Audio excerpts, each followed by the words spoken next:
बहुत खुश होगा। उसकी वो वजूहात हैं, आप अगर आपकी ये टीम होती, आप तुसी आज बड़ी सोहनी नींद सोनी सी। वजह क्या है? सबसे वीक एरिया किसका था? 2-3 सवालों के जवाब मिले इस एक मैच में। जी सबसे बिल्कुल। वीक एरिया था इनका कप्तान, रन नहीं आ हुँ, रहे थे। आज जब हुँ, उसने वो शॉट खेला ना, अपरकट कह लो आप, मैंने कहा हुँ। लो जी मुंडा हुन आ बैक गया इन है। रिदम।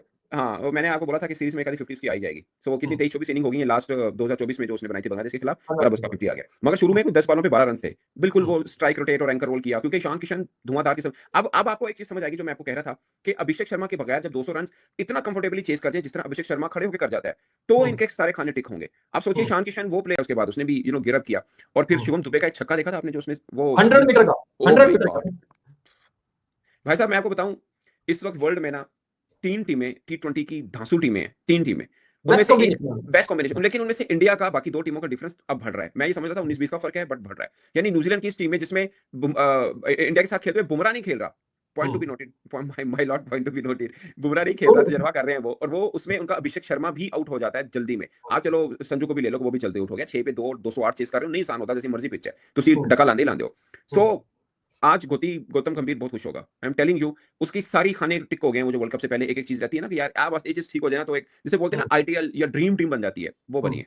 वो उसकी उसकी एक सना भाई वजह ये भी है ना कि वो जो 3 नंबर पे खेलने वाला उनका प्लेयर है, एक तो वो इंजर्ड है। अब जो नया आया है वो कमबैक कर रहा है और जिस आप जो सोचे प्रबल ना, आप सोचें वो जो 8 6 भाई 6 हुँ, या थे 1.1 6 के ऊपर 2 खिलाड़ी आउट, अब 208 हुँ, चेस करने जा रहे हैं। कौन हुँ। इमेजिन कर सकता है 15 ओवर में फाइल कर देंगे यार मैच को।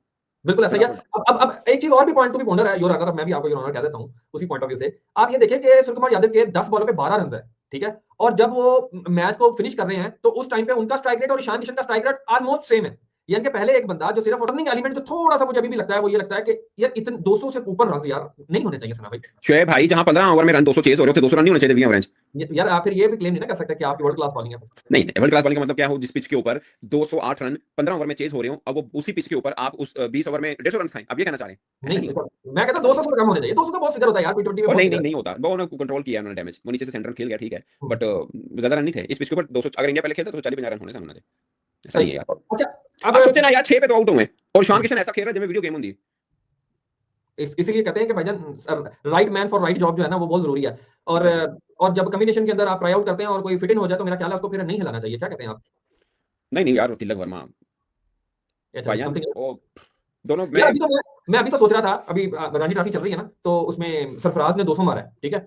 तो मैं सोच रहा था मैंने कहा यार सर अगर गलती गायकवाड़ जायसवाल, इनका हुँ, बैटिंग तो भरा पड़ा है, बैटिंग तो भरा है। शुभमन गिल नहीं है, श्रेयस अय्यर गिना हाँ, देना वो तो भाई पूरे बैठा हुआ है। हाँ, पूरे 7 बैट्समैन गिना देना जो आ सकते नहीं, ऐसा नहीं है। हुँ, अभी हुँ, वाशिंगटन सुंदर नहीं है, अक्षर पटेल नहीं है, ऑलराउंडर जो हुँ, है उनके। यार इसको हुँ। क्यों नहीं चांस देते? अगर अक्षर नहीं है तो वो जो पांड्या का भाई है लेफ्ट हैंड, वो अच्छा लड़का, तिखा बॉलर, मतलब तिखा मीन के दिमागी तिखा है, अच्छा स्पिनर है कृपाल वो। पांड्या जारी और साजिदा वो मुकाबला इख्तिताम पसीर हो गया। इतना वन साइड सोचा ना था कि इतने बुरे तरीके से जब इंडिया न्यूजीलैंड को पेलेगा।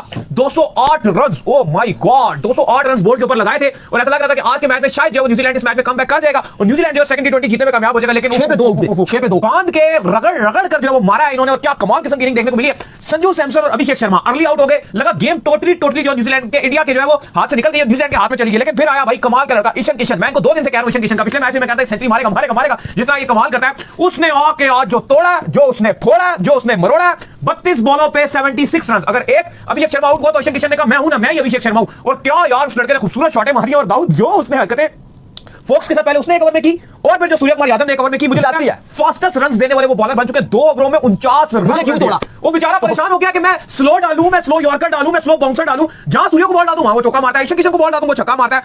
टोटली जो है वो बैक बूजल कर दिया। लेकिन आज तो ऐसा लगा है कि कैरियर डिस्ट्रॉय करने वाली इनिंग्स खेली गई हैं ईशान किशन और सूर्यकुमार यादव की तरफ से। पहला जो कैरियर एंड किया प्रॉपर तरीके से वो फॉक्स का किया, जो उनका हशर नशर निकाला। वैसे सोचा नहीं था 208 ये बोर्ड पे लगा। दोनों भारतीय टॉप फॉर्म वाले ओपनर, एक अभिषेक शर्मा, एक संजू सैमसन, दोनों पवेलियन जा चुके हैं। 6 रन पर इंडिया के 2 खिलाड़ी आउट। 1.1 ओवर्स, क्या ओवर डाला मैट हेनरी ने अपना पहला, शानदार। और पूरी तरीके से इंडियन टीम बैकफुट पे थी। लेकिन रेस्ट इज हिस्ट्री। उसके बाद किसी ने सोचा भी नहीं था कि ईशान किशन आकर कभी इधर कभी उधर, भाई मिस्टर 360 कहां, ग्राउंड का कौन सा ऐसा कोना था जहां पे बाउंड्री ना मारी हो। एक हाथ से उसने चौके मारे, एक हाथ से फुल टॉस पे भी हेनरी को एक हाथ से चौके मारे। दूसरा ओवर हेनरी का पूरा कबाड़ा निकाल दिया। वो हेनरी जो हम हमेशा समझते हैं और कहते हैं कि ये इंडिया के लिए एक नाइटमेयर साबित होता है, ये इंडिया को बैम्बूजल करने का पूरा दम रखता है। पहला ओवर भी हेनरी ने बहुत अच्छा 6 रन कवर दिया बहुत, और मुझे लगता है वही जो है ना पूरे मैच का सबसे इकोनॉमिकल ओवर था। उसके बाद कोई इकोनॉमिकल ओवर जो न्यूजीलैंड की तरफ से जो वो देखने को नहीं मिला, और उसके बाद हेनरी को भी ऐसा पड़ा यार ईशान किशन अगले 2 ओवर में हेनरी को भी 35 रन। ईशान किशन कुछ अलग ही मूड में थे। ईशान किशन का ऐसा लग रहा था कि पता नहीं वो आज क्या करने के लिए आए हुए हैं, आज ऐसा फील आ रहा था कि वो नहीं छोड़ेंगे और उन्होंने वही किया। टोटली जो है उन्होंने रगड़ा लगा कर रख दिया, और इतना बुरा रगड़ा जो है वो कभी भी भाई किसी को ना लगे जितना बुरे तरीके से रगड़ा। और ईशान किशन ने तो किया खरबूजे को देख के रंग पकड़ता है। अभी ईशान किशन का वो स्टॉर्म थमा ही था, अभी उनका जो तूफान था, ईशान किशन का तूफान अभी वो थमा ही था कि out of syllabus Surya Kumar Yadav, जिनका हम बोल रहे थे कि यार इनकी तो भी फॉर्म नहीं है भाई, उसके बाद और इतना स्टार्ट अच्छा भी नहीं था, कुछ 6 बॉल में 3 था, 10 पे 10 था, बड़ा अच्छा एक शॉट ही मारा हेनरी को, लेकिन उसके बाद जो बैटिंग करना शुरू की है, ईशान किशन तो आउट होकर गए, लेकिन सूर्य कुमार यादव ने तोबा जो छक्के और चौके मारे हैं, मतलब अनबिलीवेबल यार। 250 के स्ट्राइक रेट को टपा के बैटिंग किया उन्होंने, बहुत ही लाजवाब दोनों ने बल्लेबाजी की। और मुझे वो चीज बड़ी अच्छी लगी इस मैच की, जब ईशान किशन 76 रन बनाकर 32 गेंदों पे 4 छक्के 11 चौके तकरीबन 250 के स्ट्राइक रेट बनाकर इस सऊदी की गेंद पे कोच छक्का मारने जा रहे थे, एक अच्छा जो है वो कैच उनका पकड़ लिया मैट हेनरी ने डाइव मार के, सूर्य कुमार यादव उनके पास गए और उसके बाद उनको प्रॉपर हक किया। ये जो कॉन्फिडेंस था ना एक कप्तान का, मुझे ऐसा लगा कि वो सिर्फ उन्होंने उनको गले लगाकर उनको ये नहीं कहा कि तुमने बहुत शानदार नॉक खेल दिया, बल्कि ऐसा मुझे लगा कि उन्होंने कह दिया कि ईशान किशन तुम अब वर्ल्ड कप में हमारी 11 के पहले मेंबर हो, नहीं ये बता दिया उनको। नहीं बिल्कुल ऐसा ही है। और अगर आप देखें उस टाइम नहीं बोला, लेकिन आंखों से पता चल गया। लेकिन दूसरी बात साहब ये भी देखें कि इसमें कितना बड़ा जिगरा है, ये 2 साल के बाद कमबैक कर रहा है। पिछले मैच में इसने ऐसी इनिंग खेलने की कोशिश की, इसका कैच हो गया, लेकिन आज भी इसने ये फिक्र नहीं की कि यार मैं 2 साल के बाद कमबैक कर रहा हूं। पहले जिस तरह हमारे खिलाड़ी करते हैं 30-40 रन बना के अपनी जगह पक्की करते हैं, उसने बॉल 1 से मारना शुरू किया और उसके इस इंपैक्ट की वजह से टोटली जो मैच 1 साइड होकर बहुत ज्यादा इंपैक्टफुल इनिंग खेल के रख दिया है। अब तो मुझे डर लग रहा है कि अभी तो इनका एक हम आउट करते थे वो अभिषेक शर्मा, और फिर हम कहते थे मैच आ गया, अब चीजें कंट्रोल है, कोई चक्कर नहीं है, चलो हमने इसको आउट कर दिया। अब दूसरा गॉडजिला का बच्चा भी आ गया और इसका नाम है ईशान किशन। अच्छा, आखिरी बार जो हमने इनकी हीरोइक इनिंग देखी थी वो अगेंस्ट पाकिस्तान ही थी, और वो 2023 था, जब आपको पता है पाले के लिए एशिया कप में मैच था, वो मैच हो नहीं सका था। उसमें भी इंडिया का टॉप ऑर्डर पाकिस्तान के जो शाहीन शाह अफरीदी, उन्होंने बड़ा जबरदस्त आउट क्लास किया था, रोहित शर्मा, विराट कोहली, केएल राहुल फंस गए थे, लेकिन वहां पे भी ईशान किशन एक बड़ी इंपॉर्टेंट इनिंग करके इंडिया को 250 के पार टोटल तक लेकर गए थे। पाकिस्तान की बैटिंग नहीं आई क्योंकि बारिश होकर मैच को अबैंडन करा दिया गया था, लेकिन अली साहब यहां पर ऐसा कुछ भी नहीं हो सका। वो उसके बाद फिर आपको पता है बीसीसीआई के साथ ईशान किशन के मामला इतने अच्छे नहीं थे और वो टीम से भी ड्रॉप हो गए, आईपीएल वगैरह खेलते रहे।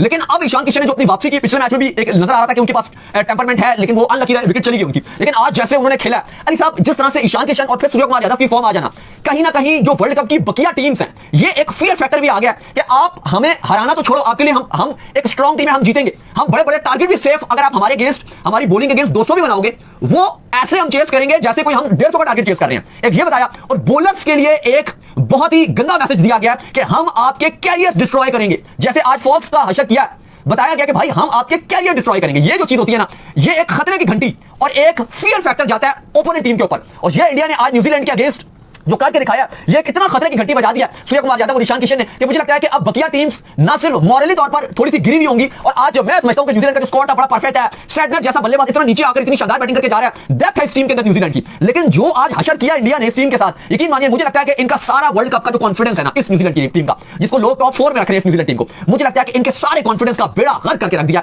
ये करने आए थे तैयारी, एक स्ट्रॉन्ग स्क्वाड था, स्ट्रॉन्ग टीम थी, लेकिन आज जिस तरीके से ईशान किशन ने इनका हाल किया और जो रही कई कसर थी वो उनके आउट होने के बाद अपना 5वां गेयर सूर्या ने भी लगाया, और अली साहब पूरा कॉन्फिडेंस का बेड़ा गर्क कर दिया। फिर एंड में आके वही बात है, खरबूजा को रंग पकड़ता है। सूर्य ने तो किया उनको देखा देखी में शिवम दुबे ने भी इंपॉर्टेंट 35-40 रन बनाने थे, उन्होंने भी बना डाले, उन्होंने भी वो कमाल करके दिखा दिया। तो इस टाइम इंडिया ने टोटली वन साइडेड ट्रैश किया और सीरीज को एक मैच और अपने नाम कर लिया, 2-0 की बढ़त हासिल कर लिया इन 5 मैचेस की सीरीज में। अली साहब वर्ल्ड कप की तैयारी तो ये हो रही है, नहीं वर्ल्ड कप की तैयारी ये हो रही है, और बहुत ही जो शानदार तैयारी है वो इस वक्त जो है वो वर्ल्ड कप की जारी और सारी है। और ऐसा लग रहा है कि भाई इंडिया जो अभी मैं दाऊद से यही बात कर रहा था, मैंने कहा मुझे लग रहा है कि जो टीम है ना वर्ल्ड कप जीतने की जो सबसे स्ट्रॉन्ग है वो मुझे ऑस्ट्रेलिया लगती है, और इंडिया जो हम ये बात कर रहे थे कि इंडिया ऐसा लगता है कि सेमीफाइनल फाइनल इधर जाकर इन्होंने चोक ना मारा तो फिर इनके लिए कुछ हो सकता है। अदरवाइज जो मेन गॉडजिलास लग रहे हैं जिनके दरमियान मुकाबला है वो एक ऑस्ट्रेलिया और एक इंडिया लग रहा है, क्योंकि दोनों के पास बॉलिंग भी पूरी है, बैटिंग भी पूरी है। और इंडिया में ना एक और चीज अगर आप देखें तो इंडिया में ना शायद आपकी बॉलिंग इतना कुछ कर ना पाए, जितना मर्जी एक्स्ट्राऑर्डिनरी बॉलिंग आप ले जाए, क्योंकि विकेट्स इतनी फ्लैट होती है, कंडीशन इतनी फ्लैट होती है, वहां पर आपकी बैटिंग को बहुत एक्स्ट्राऑर्डिनरी करना पड़ेगा। और मुझे लगता है कि इन दोनों टीमों के पास, चाहे आप इंडिया की बात कर ले, उनके पास भी कैपेबिलिटी है कि वो 250 भी बना सकते हैं, ऑस्ट्रेलिया के पास भी कैपेबिलिटी है वो 250 चेज भी कर सकते हैं। मुझे लगता है कि यहां पर वैसे बॉलर बड़ा अच्छा कर सकते हैं जो थोड़े से ढीले बॉलर होते हैं, लाइक हार्दिक पांड्या, थोड़े से वैरायटी वाले बॉलर हैं। 3 ओवर में 25 रन दिया, बहुत इकोनॉमिकल गेंदबाजी के खिलाड़ी आउट किया, जैसे शिवम दुबे हैं, उन्होंने अगर आप देखो उनकी बॉलिंग अच्छी थी, 1 ओवर में उन्होंने 7 रन दिया। इस तरह के जो बॉलर होते हैं वो थोड़ा ज्यादा अच्छा कर पाते हैं, मीडियम पेसर्स होते हैं, जो प्रॉपर बॉलर होते हैं वो थोड़ा यहाँ पे फंसते हैं क्योंकि विकेट बड़ी फ्लैट होती है। यहाँ पे आप स्पिनर हो, या मुझे लगता है कि आप वो 10 से नीचे हो, ऑल टू वन 10 के ऊपर, सारे 10 के ऊपर गए हैं। बहुत ही आपको बेड़ा गर्क करके रख दिया इंडियन टीम ने। टारगेट भी जो चेस किया 15 ओवर में यार, टारगेट आप चेस करने के लिए 15 ओवर्स में 209 का टारगेट चेस करना, ये वाकई में। और आप इमेजिन करो कि वो टीम ने 15 ओवर में टारगेट चेस कर दिया जिसके 6 में 2 खिलाड़ी आउट थे, दोनों पावर हाउस ओपनर आउट। एक सूर्य कुमार यादव खड़ा हो गया जिसकी लगातार 1-2 साल से फॉर्म ही नहीं चल रही, सारे कहते हैं छोटी टीमों के रन बनाता है, उसकी फॉर्म ही नहीं है, उसने उठाओ के कबाड़ा निकाल दिया। सेंचुरी नहीं बना सके क्योंकि शायद आप ये बोलोगे कि रन कम था, वरना उसकी भी सेंचुरी आ जाती, कमाल करके उसने खेला। और दूसरा ईशान किशन जो 2 साल के बाद कमबैक कर रहा है, उन दोनों ने उस पूरे मैच का पासा पलट के रख दिया। ये अली साहब इंटेंशन खेली गई है, ये परफॉर्मेंस दिखाई गई है। इंडिया ने इस वर्ल्ड कप से पहले कि इस वर्ल्ड कप के लिए सबसे बड़े दावेदार हम हैं, अगर कोई हमें हरा सकता है तो बताए। ईशान किशन 21 गेंदों पे 50, 21 गेंदों पे। सूर्य कुमार यादव उनका पहले 25-30 के बाद अगर आप गेंद देखो भाई, उन्होंने 5वां गेंद लगा दिया। उसके बाद तो ऐसा लग रहा था कि ऑलमोस्ट वो हर गेंद में सूर्य बाउंड्री लगा रहा है, हर गेंद में बाउंड्री लगा रहा है। प्रेशर जैसे ही हटा ईशान किशन ने हटाया, उसके बाद सूर्य ने इस गेम में न्यूजीलैंड को ना बख्शने का फैसला कर लिया और ऑलमोस्ट ये मैच जो हमें लग रहा था कि शायद थ्रिलर जाएगा या इंडिया शुरू में लगा हार जाएगा, ये match one sided almost and में मिन्नू टीम की तरह डिस्ट्रॉय किया। अली साहब, अगर न्यूजीलैंड को इस तरह से इंडिया ने डिस्ट्रॉय किया, जो कि एक वर्ल्ड कप की टॉप 4 की कंटेंडर है, कहा जाता है कि भाई न्यूजीलैंड तो टॉप 4 में हर इवेंट्स में, अगर आप देख लो पिछले 10-15 साल में 90% के टॉप 4 में जाते हैं। और अगर जो इनका ठीक है, पिछले T20 वर्ल्ड कप में ये पाकिस्तान, न्यूजीलैंड और श्रीलंका सुपर 8 में नहीं जा सकते थे, लेकिन इसके अलावा ये जाते हैं। लेकिन जो इनका हाल किया गया, ये कहीं ना कहीं मैसेज नहीं दे दिया गया कि भाई हम तो टॉप टीमों को भी छोड़ने वाले नहीं है। और मुझे एक और भी बात लगती है कि आज जो ईशान किशन ने नॉक ऐसी खेली है, संजू सैमसन कहीं ना कहीं ईशान किशन अब उनकी 11 का भी नंबर लेंगे, क्योंकि ईशान किशन अब एंट्री मारने जा रहे हैं। वो तिलक वर्मा ने भी स्ट्रीम में आना है, अभी तो ये भी सर कर दिया ना कि आप 11 में किसको खिलाओगे, क्योंकि आज जो हक था